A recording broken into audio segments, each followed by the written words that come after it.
guys, it's Christine, also known as IvyWinter. Thanks for joining me for another Disney Q&A video. I'm in a great mood today because I just booked my Caring for Giants tour for my January trip. I'm really excited to just hang out with elephants all day because that's awesome, right? So I'm really excited for that. That's like already set up and I cannot wait to go. I apologize for being so super bright today. I'm actually pre-gym outfit right now, and orange is my favorite color. I don't apologize for that. Orange is a great color, you guys. Anyway, I want to run through some Disney Q&A for you this week. We had so many questions last week that I had to split it up, and honestly, I got even more questions since last week. Might have to do a third video. So I'm gonna get through as many as possible, as fast as possible, and we'll see how many I get through. Riley asks, what do you think about the new attractions in progress at Disney? Quick answer is I'm really excited for both Toy Story Land and Star Wars Land, Galaxy's Edge. I'm more excited for Star Wars Land because that just appeals to me a little bit more, my age range, what I'm into, but Toy Story Land seems really cool. I'm into the Slinky Dog coaster, even though it's gonna be a kiddie coaster. I'm still interested to check it out and see what it's like. I mean, come on, Seven Dwarfs is also considered a kiddie coaster, but it's a pretty awesome coaster. It's grown in my heart and I love it. So maybe Slinky Dog will be the same. So I'm really excited. I know it means a lot of construction right now and that kind of sucks, but I think it will totally be worth it in the long run. Jennifer asks, favorite character experience? So I've done some one-on-one, meet and greets in specific places. I've done character dining. Honestly, I think my favorite experience in general is character specific, and it's meeting Kylo Ren. I know that like he's not super popular with a lot of people. It was interesting, I just saw like a Reddit poll. They polled like a whole bunch of people and it was like, who do you think is worth visiting and who would you wait in line for and what character do you not care about meeting? And apparently Kylo Ren was like on that top 5 of characters people don't care about meeting. But I have to tell you, my experience both times I've met him has always been super cool, if a little creepy. I think it's awesome. I know he can't talk and it's like, pre-recorded, whatever, but I still think it's super, super fun. It's a very different experience because you're not like walking in and hugging them and all of this stuff. I think it's super cool. Anthony asks, how do you handle FastPass booking? For Epcot specifically. Recently I was booking my family's fast passes for a December trip, but with it being the day after Christmas until New Year's, we need fast passes. I've been fine with booking every park but Epcot. For some reason Epcot's fast passes are in categories now. So I can only book one of the good rides, Frozen, Test Track, and Soarin', but my family wants to get on all of them. What are your tips for fast passes or just getting through the lines in general? Yeah, so they're not the only one that does the tiers. Hollywood Studios does it as well. I believe Rock and Roller Coaster and Toy Story Midway Mania are the ones that you can't book at the same time. So Epcot is not the only one, but it's more difficult, I find, at Epcot. So if they want to do all of them, personally, I would say get your fast pass for either Test Track or Frozen. Those lines tend to be longer. And the key to getting through the lines is to get there early. So whatever you don't have a fast pass for, try to get there for a rope drop and do the other rides. Soarin' tends to be pretty easy to get on, even in the first couple of hours of opening. Depending on when you're there, summer can be a little tough, but even when I was there in July, I found that if I got there within, the first 2 hours of Epcot opening, I walked on to Soarin' in about 15 to 20 minutes. So I would say save your waiting for Soarin'. There's also really fun trivia stuff you can do while you're in line there, so it will definitely keep you busy.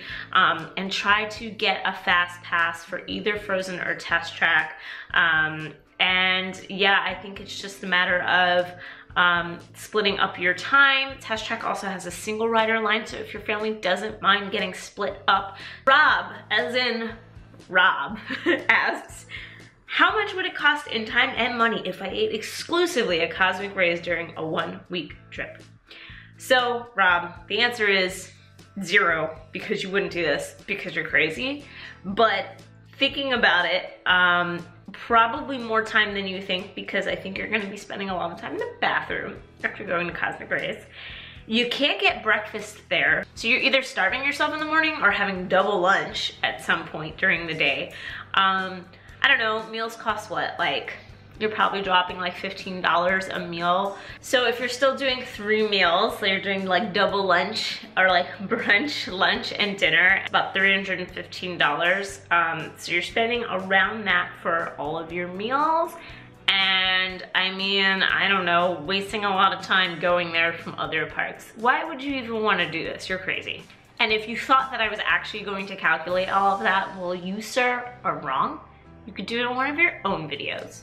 Daffy Stardust asks, choose a table service spot for a solo traveler from these: Spice Road Table, Tokyo Dining, Via Napoli, La Hacienda, or Trattoria al Forno. I probably killed how to say that.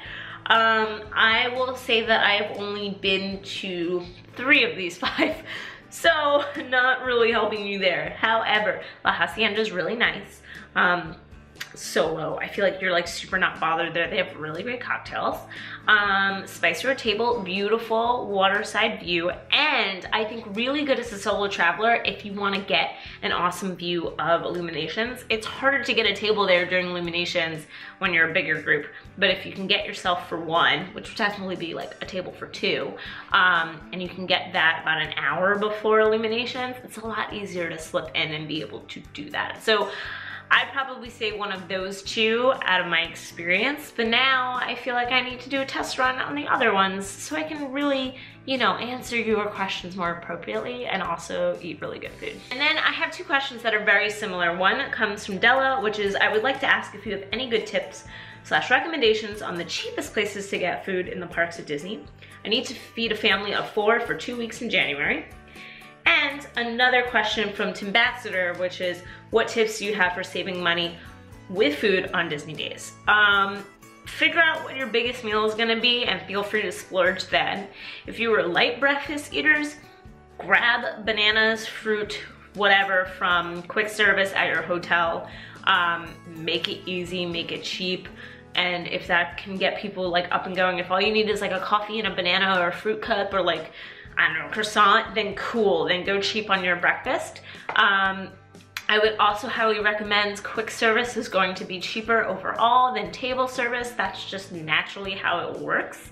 But what might also work for you is spending a little on a buffet. So whether that's going to Trail's End or whether that's doing breakfast at Crystal Palace with the characters, you're gonna spend about 30 bucks per adult, 30 to 35 for those places. And a little less for kids, but you will be stuffed. So maybe you wanna do that for breakfast to hold you over through lunch. You can have like a small snack for lunch and then do a bigger dinner. I find that saving money, honestly, is like taking one meal and just making it tiny, making it easy, making it snack worthy. If that isn't always gonna fly for all of your group members, bring food. Disney is totally okay with you bringing food into the parks. I mean, they don't like advertise it, but you can do it. So buy those huge packs at BJ's or Costco's or whatever of granola bars and other snacks and water bottles. That'll save you so much money if you buy water bottles outside of the parks. Bring those with you. Just deal with the backpack. Get somebody with the backpack to carry all that stuff. It'll keep you going for the whole day, and it's gonna be so much cheaper than buying every single snack in the park. I mean, even a granola bar in the park is gonna cost you probably double what an individual one would outside the park. So bring your own food, be smart about meals, see what meals you can cut down to smaller meals. That's the best way to really save money. And I would say avoid, you know, fancy table service. You can do all quick service for your whole trip. It might not be glamorous, but it's gonna save you a lot of money. Shanavia asks, what are some things couples can enjoy doing in Disney World outside of the parks? So the first thing that comes to mind is something me and my now husband, such a weird thing to say, my husband, me and my now husband, then boyfriend, did, and we went parasailing from the Contemporary, and you can do a bunch of different things. They have like jet skis and whatever, but like one of the things we did was parasailing. It was a little pricey. I want to say it was like maybe $100 per person, maybe a little less. If you have an annual pass or know someone who has an annual pass, you're going with someone who has an annual pass, they can get a discount, just letting you know. And we went parasailing and it was awesome. It was just us and then a mother and son that were on the boat with us, so real quiet. They went first. I was super, super nervous, and it was absolutely incredible. You get this amazing bird's eye view of everything surrounding the Magic Kingdom, and you can see the other parks from afar. It goes higher than even the hot air balloon like attraction in Disney Springs. So if that's something you're cool with, heights is fine with you, I would highly suggest that. But there's other things, you can rent ski-doos and all that kind of stuff and go out in the water, which is super fun if you're like a water person. Kayaks, not just there, but a lot of other resorts that are on the water will allow you to do that as well. I would also recommend, you know, Disney Springs is awesome at night. It's really very cute for a date night. So if you want to go grab some food, I highly, highly recommend Homecoming. It is such a good restaurant. It's like a James Beard award-winning thing. It's delicious. That fried chicken though, don't miss out on that fried chicken. Do that, go get some drinks. You know, they're opening up more and more bars there, which is cool. Flip side, you can also go to the boardwalk. Beautiful at night, very romantic. Abracadabra is really cool. It's a magician themed bar. You wanna share a Sunday together, you can go over to Beaches and Cream. There's a lot of different stuff to do there as well. Yeah, I would say water sports, date nights at boardwalk or Disney Springs, mini golf, regular golf.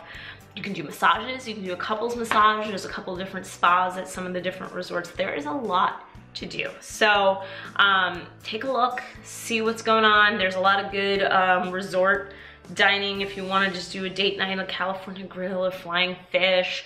I highly recommend that as well. Lily Mack asks, do you watch any Disney YouTubers yourself? Yes, I do. So I, of course, watch Rob's videos, all his videos, because he's my best friend, gotta support him. And I do watch Tim Tracker. I very much enjoy their vlogs. I used to watch See You Real Soon. Obviously they're not on anymore, which makes me sad, but I'm happy for them having a kid. Also love their vlogs as well. A shout out to Theme Park Brews. I really love his channel. He's smaller like I am, but he has a lot of really cool stuff. He's very honest in a lot of his Disney opinions, which is cool. And he goes around to theme parks and tries out drinks and stuff, which is also really cool. I also really love Jack at DSNY Newscast. He's fantastic. He's so on top of this stuff with all of the new Disney news. So I highly recommend checking that channel out. He's blown me away with how much he's grown in such a short amount of time, but his production value and everything is amazing, and I always feel like there's a lot I can learn from him. I'm also a big fan of a couple of other smaller YouTubers. China Raimundo is really, really cool. Love you, girl. And Michael K is also really, really good. So I enjoy watching all of those guys. I think it's good to see what other people are doing, and I don't know, like they're just all really great personalities, so I would check them out. I will put all the links to their channels below so you can check them out. Okay, Rudy Runs asks, what's your ranking of the parks least to best? Okay, so this changes a lot because the parks are changing a lot. So right now least is Hollywood Studios, which makes me sad because I feel like at one point in my life it was best, but right now there isn't a lot going on. Come back to me 2019, who knows, it could be best at that point. Second slot is a little tough for me, but I would probably say Animal Kingdom. Despite loving Pandora and loving it at night, you know, there's still is something a little lacking there for me. It is a very big space, it is a bit hard to get around, it's so tiring when it's sunny out, like there's not a lot of shade. That kind of docks some points for me.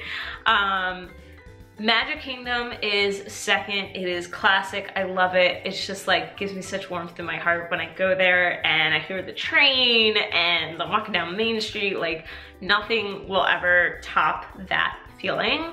And my favorite, and what has been my favorite for a long time since I've been an adult anyway, is Epcot. I feel like it's one of those parks I didn't appreciate as a kid, but as I get older, I super appreciate it. I love the atmosphere. I like just being there. Like I feel like I could just hang out and like just have a great day just sitting on a bench, eating some food, watching people. I don't know. I'm a bigger fan, I think, of World Showcase than Future World. But again, Future World is going through changes as well, so who knows, that might also change. So yeah, that's my current ranking. Hollywood Studios, Animal Kingdom, Magic Kingdom, Epcot, least to best. Guys, we're almost through all the questions. And the last one is from Andre. Hi, I would love to travel to all Disney parks, especially Shanghai and Tokyo. Me too. It's something I have to do and I will one day go. Thinking I'm in a country where I don't know the language is kind of scary for me. Any help? So I have traveled internationally, not to those parks. And as you know, I'm going to Hong Kong soon. But I've gone to Portugal. I don't know Portuguese. I've gone to Morocco. I don't know Arabic. I've gone to Spain and I embarrassingly don't know Spanish, even though I'm half Dominican. I know, the worst. You get by. I think one of the keys to going to another country that speaks another language, especially predominantly, learn key phrases. Learn hello, goodbye, thank you, you're welcome. How to ask for directions, you know, how to say where is and then whatever that thing is that you're looking for. How to speak in terms of money. That's important, especially with cabs. A lot of cabbies don't speak English in a lot of these countries, so you gotta know how to communicate with them. You know, Google Translate is actually really, really helpful. If you don't have that on your phone, I highly recommend it. Not only can you put something in or speak to it and have it translate, you can actually translate signs. So if you hold it up, it does almost like an augmented reality thing. And it does the best it can. It's not always perfect, but to translate that sign in real time so you can read it in English, that's super, super helpful too. I think it's totally worth it to go to these parks. I mean, in the parks, there's gonna be English speakers, hands down.